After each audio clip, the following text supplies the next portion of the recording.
Hey everybody, it's Tasha, and this is my review of The Walking Dead Season 7 premiere. Season 6 left off with the entire group on their knees at the mercy of Negan. Season 7 starts off with a traumatized Rick trying to deal with the fact that he just witnessed two of his friends die. Now, we don't immediately find out who died, which I think was probably a good choice on AMC's part since they needed to rebuild the suspense. Instead, what they chose to do was have Negan take Rick on a little run where he took his axe and threw it out with a bunch of walkers just so he could send Rick to fetch it.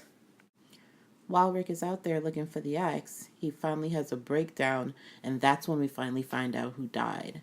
We find out that it was both Abraham and Glenn that died.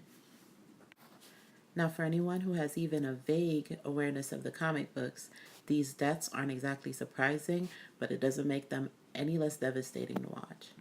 Now, once Rick retrieved the axe, Negan brought him back to the rest of the group, but he didn't think that Rick had learned his lesson yet. He thought he was still being too defiant.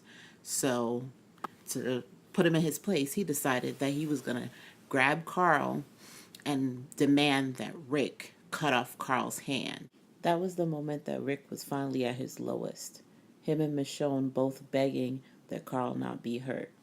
Since Negan thought that he had finally broken down Rick, he decided to finally relent and let Carl keep his hand.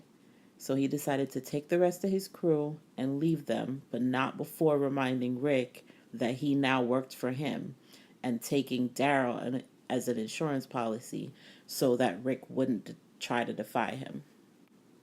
There was nothing that the group could do after that but grab the remains of Abraham and Glenn and head home. All in all, I thought it was a really good episode. It wasn't exactly surprising, but they managed to really build the tension back after the 5-month long break and keep you on the edge of your seat and uncomfortable throughout the entire length of the episode, even after the deaths were revealed. I'm really interested to see what Rick is going to do throughout the remainder of the season and how he's going to play the broken character, meanwhile defying Negan and plotting and planning to take him out. What did you guys think of the episode? Did you really think that Carl was going to get his hand cut off? Were you surprised by the deaths? Did you think somebody else was going to die instead? And who, if anyone, do you think will be the next casualty of Rick's war with Negan? Anyway, thanks for watching. Comment down below.